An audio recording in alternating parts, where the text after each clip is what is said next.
चलिए देखिए, जैसा आप लोगों से हम लोगों ने वादा किया हुआ था कि हम लोग वन दरोगा के टॉपिक्स को लेकर आएंगे और वन दरोगा का जो ऑफिशियल सिलेबस है उसके अनुरूप हम लोग अपने पढ़ाई को आगे कंटिन्यू करेंगे।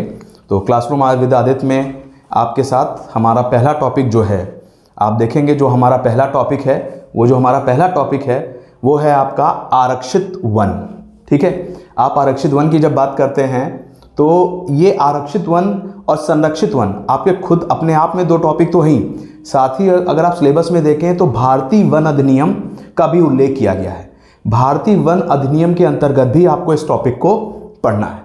तो आरक्षित वन अगर जब आप टॉपिक कवर करते हैं तो आपको एक तो इंडिविजुअल टॉपिक कवर हो जाता है, साथ में आपको भारतीय वन अधिनियम का भी एक भाग पूरा हो जाता है। भारतीय वन अधिनियम के अंतर्गत आप देखेंगे तो आरक्षित वन भी है, संरक्षित वन भी है, ग्राम वन भी है। इनकी चर्चा जब हम लोग भारतीय वन अधिनियम की करेंगे तो उन चीज़ों को देखेंगे। लेकिन अभी जो हमारा टॉपिक है जिस पे हम लोग बात करने जा रहे हैं वो है आपका आरक्षित वन। ठीक है, तो बिना देर किए हम लोग अपने टॉपिक को शुरू करते हैं। अब जब आपसे सवाल के रूप में पूछा जाता है, अगर हम सबसे पहली बात जब आपकी करते हैं कि आरक्षित वन क्या होता है, तो इसको बताने से पहले याद रखिए, आरक्षित वन की बात हो, संरक्षित वन की बात हो, तो ये दोनों ही वनों का उल्लेख आप देखेंगे भारतीय वन अधिनियम 1927 में है। ये 1907 है, ये टाइपो एरर है, इट विल बी रेक्टिफाइड, इसको हम ठीक कर देंगे। आपको याद रखना है यहाँ पर भारतीय वन अधिनियम 1927 होगा, 1927, इसको भी हम लोग रेक्टिफाइड कर देते हैं। ठीक है ना, कुछ टाइपो एरर्स होती रहती हैं, अभी आपको दिख जाएगी 1 मिनट के अंदर। ठीक है ना, 1 सेकंड रुक जाएं, आप देखेंगे भारतीय वन अधिनियम 1927 है, 1927, यहाँ सिर्फ 2 कर देना है। ये देखिए सॉरी देखेंगे भारतीय वन अधिनियम 1927 2। तो याद रखिएगा आपको कि अगर आपसे पूछा जाता है कि बताएं आरक्षित वन का उल्लेख कहाँ पर है, तो भारतीय वन अधिनियम 1927 के अंतर्गत है। आप याद रखें कि वन जो है वो एक तरीके से समवर्ती सूची में है, जहां पर केंद्र सरकार और राज्य सरकार दोनों नियम बना सकती हैं। उसी के अंतर्गत भारतीय वन अधिनियम 1927 जो है वो बनाया तो गया है केंद्र सरकार की तरफ से। ठीक, अब आरक्षित वन किस कानून के अंतर्गत है, यहां पर आपने देखा भारतीय वन अधिनियम 1927 में। अब इसके बात करते हैं कि आखिर भारतीय वन अधिनियम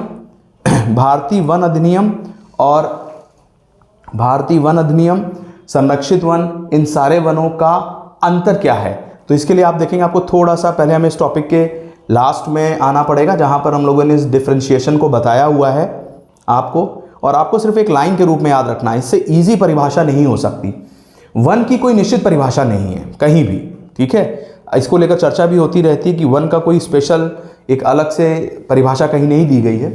अगर आपसे पूछा जाता है जब हम लोग देखते हैं रिजर्व फॉरेस्ट का मतलब होता है आरक्षित वन, प्रोटेक्टेड फॉरेस्ट का मतलब होता है संरक्षित वन, ठीक है ना, और अनक्लासिफाइड का मतलब होता है गैर वर्गीकृत वन।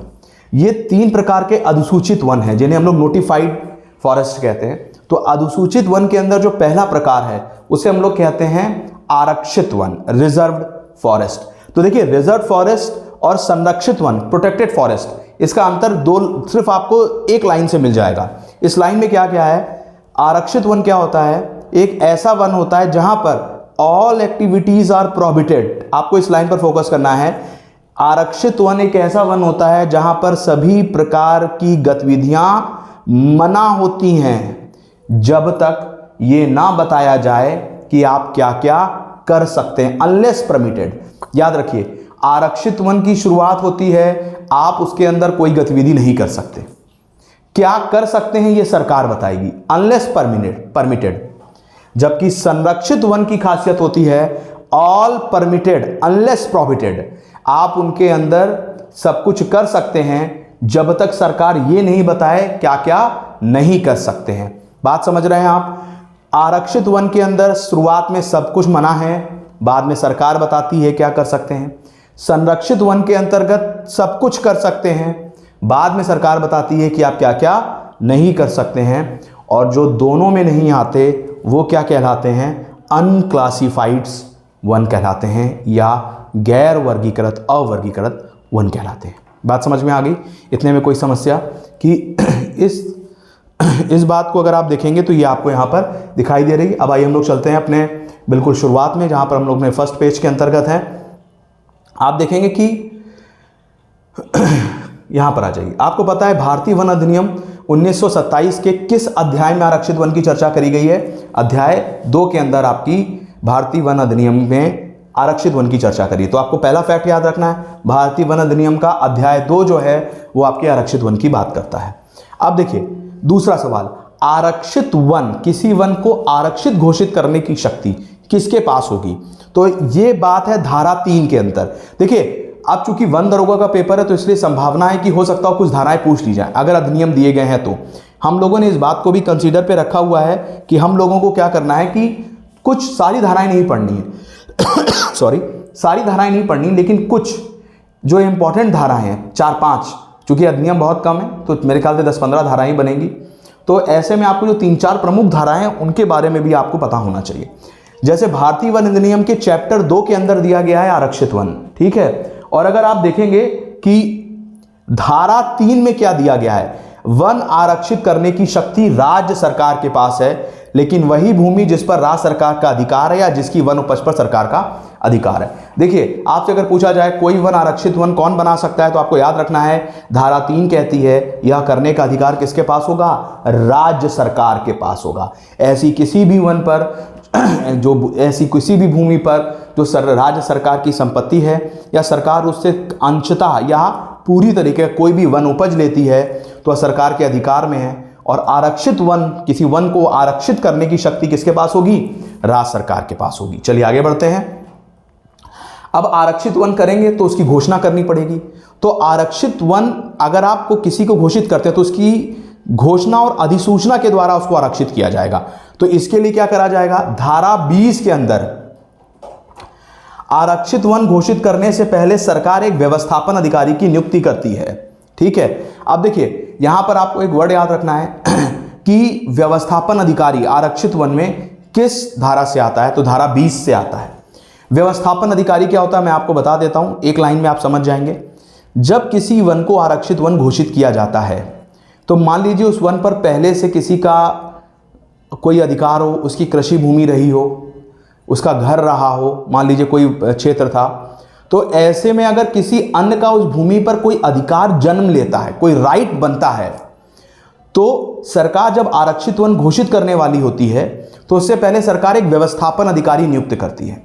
इसमें लगभग 3 लोग होते हैं और व्यवस्थापन अधिकारी का काम होता है उन सभी दावों की जांच करना जो उस भूमि से जुड़े हुए हैं। मान लीजिए किसी ने कहा कि भैया इससे हमारा घर का रास्ता होकर निकलता है, कोई कहता है इससे मेरा जलमार्ग होकर निकलता है, कोई कहता है इससे मेरे पशु का चारागाह होकर निकलता है। तो जब सरकार अपने अंडर ले लेगी तो सारी चीज़ें बंद हो जाएंगी। अभी आगे आप देखेंगे प्रतिष्ठित अधिकार के अंतर्गत है। ऐसे में उस भूमि से अगर, उस वन से अगर किसी का कोई अधिकार जन्म ले रहा है तो उस दावों की जाँच करी जाती है और उन दावों की जाँच के लिए एक अधिकारी बनाया जाता है जिसे कहा जाता है वन व्यवस्थापन अधिकारी। देखिए यहाँ पर आपको दिया गया है, करने से पहले सरकार एक व्यवस्थापन अधिकारी नियुक्त करती है। तो याद रखिए व्यवस्थापन अधिकारी की नियुक्ति जो होती है वो घोषणा से पहले होती है, ठीक है, और इसका काम होता है उस भूमि से जुड़े दावों की जांच करना। आगे बढ़ते हैं। जब हम लोग वन के लिए भूमि का अधिग्रहण करते हैं, अगर मान लीजिए कोई जरूरी है उसके आसपास के क्षेत्र की भूमि का अधिग्रहण करना पड़े उस पूरे वन को प्रोटेक्ट करने के लिए, उसको रिजर्व करने के लिए, ऐसे में आप किस अधिनियम के अंतर्गत भूमि का अधिग्रहण करते हैं? तो आप जानते हैं केंद्र सरकार का अधिनियम है जो बहुत फेमस है, जैसे हम लोग बोलते हैं भूमि अधिग्रहण अधिनियम 1894। ये आपको पूछ सकता है सीधे, बताइए भूमि अधिग्रहण अधिनियम किस वर्ष के अंतर्गत है? 1894, 1894 अंतर्गत भूमि पर अधिनियम किया जा सकता है।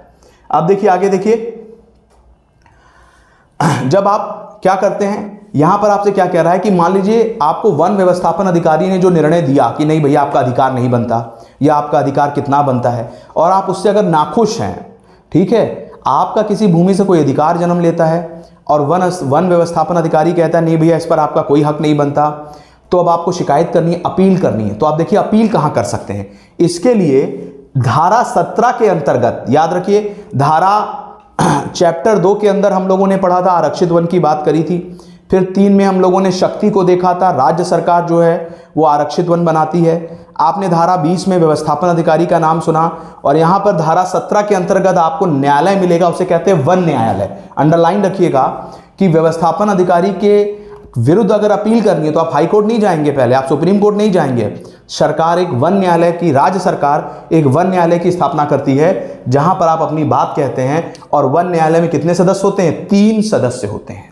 ठीक है, यहीं से एक सवाल आपको और जो बहुत इंपॉर्टेंट होता है, आपको सरकार के आदेश के विरुद्ध कितने दिन के अंदर अपील करने का अधिकार है? 90 दिन या 3 माह, देखिए लिखा हुआ है। ठीक है ना, आप 90 दिन के अंदर आप चाहेंगे तो वन व्यवस्थापन अधिकारी का जो भी आपके पास मुद्दा है उसमें आप लोग क्या कर सकते हैं? 90 दिन के अंदर अपील कर सकते हैं।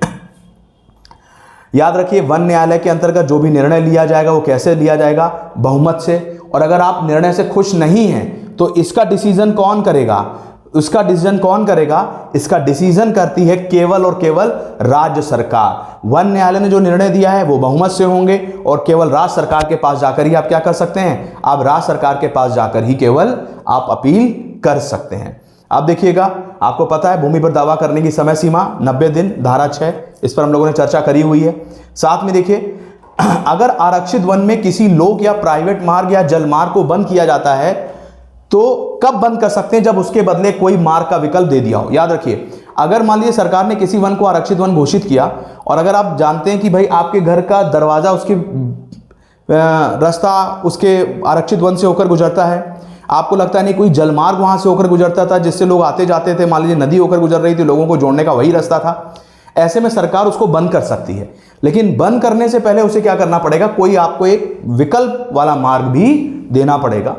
फिर याद रखिए, जो सबसे इंपॉर्टेंट सवाल इसमें आपको एक दिखाई देगा, एक तो वन न्यायालय के बाद अगर कोई व्यक्ति आरक्षित वन के नियमों का उल्लंघन करता है तो उसे कितने समय का दंड दिया जाएगा?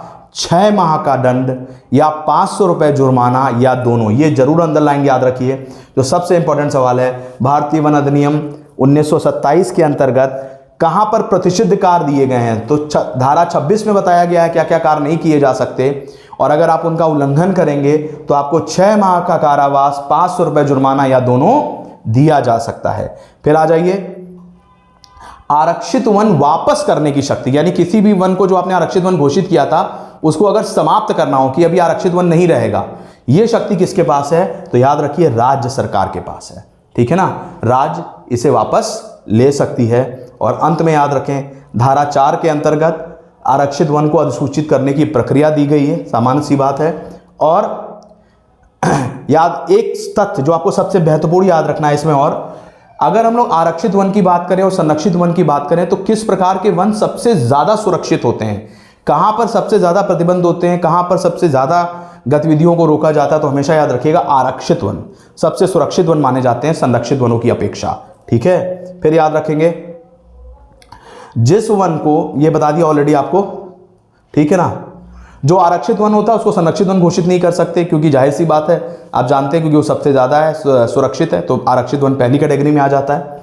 याद रखें, फैक्ट के रूप में भारत का जो सबसे पहला आरक्षित वन था वो था सतपुड़ा राष्ट्रीय उद्यान। फैक्ट भी याद रखें, भारत का सबसे पहला आरक्षित वन सतपुड़ा राष्ट्रीय उद्यान है। ये बात आपने पहले देख ली, आरक्षित वन में सब कुछ प्रतिबंधित होगा जब तक यह ना लिखा जाए क्या क्या कर सकते हैं। इस लाइन को आपने यहां पर ऑलरेडी देखा हुआ है, all activities are prohibited unless permitted.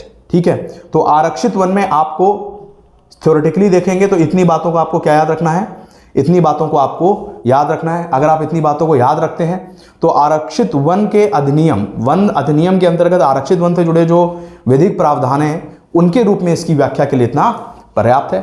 बाकी जो पर्यावरण से जुड़े आपकी चीज़ें होंगी वो तो समय समय पर हम लोग इसमें करेंगे। चलिए, इसको फिलहाल यहीं पर ही रोकते हैं। धन्यवाद।